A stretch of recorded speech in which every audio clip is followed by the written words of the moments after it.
Background saya dari teknik kimia, kemudian saya sendiri merupakan salah seorang komunitas dari ekoenzim. Kebetulan saya juga akademisi. Saya mengajar di Universitas PGRI. Sosialisasi kami ini lakukan agar pada masyarakat itu mempunyai kesadaran. Kita dari level yang terendah dulu, misalnya ibu-ibu rumah tangga yang khususnya main masalah masak-memasak dapur, kebetulan sebagai bahan organik, gitu, bahan organik. Jadi sosialisasi ini tujuan utamanya adalah kita ingin mengurangi beban sampah yang ada kayak gitu dari skala kecil dulu di rumah tangga. Adapun tujuan kita mengenalkan atau mensosialisasikan ekoenzim ini agar masyarakat tahu, selain kita mengurangi beban sampah di bumi ini, kita juga ingin masyarakat tahu bahwa kebermanfaatan ekoenzim yang kita lakukan atau yang kita buat sesederhana ini bisa mempunyai kebermanfaatan yang luar biasa ya. Misalnya seperti tadi dijabarkan, bisa digunakan untuk mengepel, untuk mengelap kaca, untuk kalau di tanaman pun bisa dijadikan pupuk ya, baik itu ampasnya maupun larutannya itu sendiri bisa kita semprot-semprotkan. Lalu untuk udara pun dengan kita melakukan pengenceran itu bisa dijadikan wangi-wangian di rumah. Di samping itu untuk mengurangin aroma yang tidak bagus, juga sirkulasi udara lebih baik lagi. Itu dari saya kayak gitu. Jadi kita mengajak untuk masyarakat sekitarnya agar sadar dan ada keinginan untuk sama-sama kita menyelamatkan bumi ini. Sesuai dengan tadi disampaikan sama Pak Haris bahwa ini dikemukakan oleh Dr. Rosukan dari Thailand kayak gitu. Kalau daerah lain, wilayah lain bisa, kenapa kita tidak? Jadi yuk kita sama-sama bergandengan tangan, yuk kita sama-sama membuat ekoenzim di rumah-rumah maupun untuk di 3R ini sendiri. Ini sudah sangat-sangat baik kayak gitu, karena limbah-limbah organik dari masyarakat yang tidak terkelola oleh ibu-ibu itu sendiri bisa kita kelola di sini. Itu harapan saya. Terima kasih, Bu. Saya Ibu Eka Alida, Ketua Bank Sampah Kartini 3R Kartini ya. Alhamdulillah, saya bersyukur kepada Allah, berkat rahmatnya, berkah untuk Bank Sampah Kartini. Terutama sekarang untuk pihak Pertamina, kemudian dari ekoenzim, Pak Haris, terima kasih banyak menambah kepedulian masyarakat. Di dalam bank sampah ini saya menghimbau dan mengajak ke semua komponen masyarakat agar lebih peduli dengan sampah.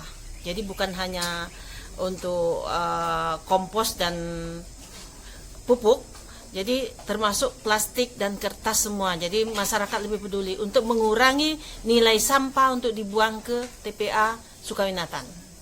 Dengan kepedulian kita ibu-ibu rumah tangga, ibu-ibu posyandu, ibu-ibu PKK, alhamdulillah di bank sampah ini kita ibu-ibu posyandu, ibu PKK juga sudah menabung di sini.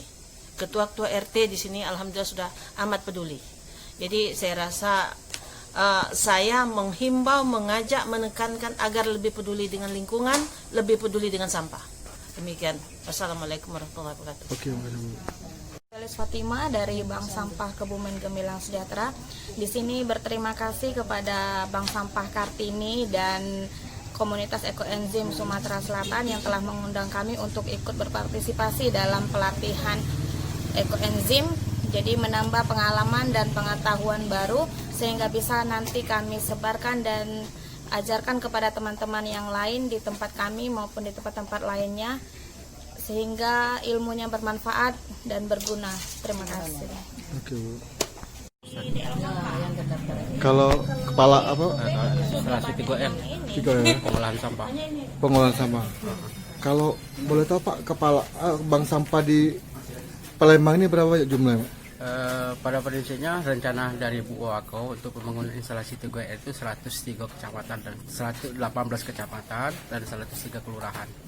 Berhubung baru terbangun sekitar 50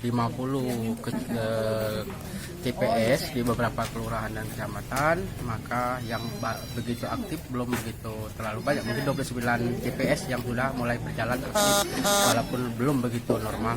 Tapi kebetulan sekarang di sini di Lorok Pajo sekarang yang kita tempat ini sudah mulai berjalan berbagai macam kegiatan, dan terima kasih kepada ekosistem dan terima kasih juga kepada Pertamina yang telah memberi kesempatan pada kami untuk memberikan pelatihan kepada masyarakat bagaimana caranya pengelolaan sampah yang baik dan benar, peduli kepada lingkungan dan sekitarnya. Jadi yang aktif tadi berapa Pak, bank sampah yang aktif? Sekitar 129 TPS. Yang aktif ya? Iya, ya. Totalnya dari total? Dari 52 yang akan dibangun. Oh, yang 52 itu baru akan dibangun, Pak? Cuman yang sudah dibangun 29 29, oke. 29 TPS yang sudah dibangun Di Palembang, Pak? di Palembang. Oke Pak, makasih Pak. Penyemprotan udara di Wuhan selama COVID-19, selama pandemi, mereka memasukkan ke mesin besar itu ditiupkan. Mungkin yang Ibu pernah lihat ya, itu dalam skala kecil, nah ini skala besar, dia pakai mobil besar untuk disemprotkan ke udara. Nah, selanjutnya apa itu ekoenzim? Ekoenzim adalah cairan alami serbaguna yang merupakan hasil fermentasi dari sampah organik dapur. Jadi yang tidak terpakai, Bu ya. Jadi di dapur yang tidak terpakai seperti kulit buah, kecuali kalau mau difermentasi jadi asinan ya. Tapi kalau enggak dimakan, kulit buah biasanya kita buang, termasuk sisa potongan sayuran. Kemudian ditambah gula dan air. Sangat simpel, hanya 3 macam yang kita hasilkan setiap hari. Itu adalah sampah organik dapur, kemudian kita tambah gula. Kalau air kita bisa pakai air apa aja yang bisa kita pakai. Jadi selama kita bisa pakai airnya boleh dipakai untuk pembuatan fermentasi ekoenzim. Lanjut. Ini nggak jelas, ini adalah sampah. Sudah 7,5 liter, Bu. Nanti sisakan, nanti kita molasenya kita timbang pakai ciduk ini, kita timbang dulu berapa, lalu kita tambahkan molase.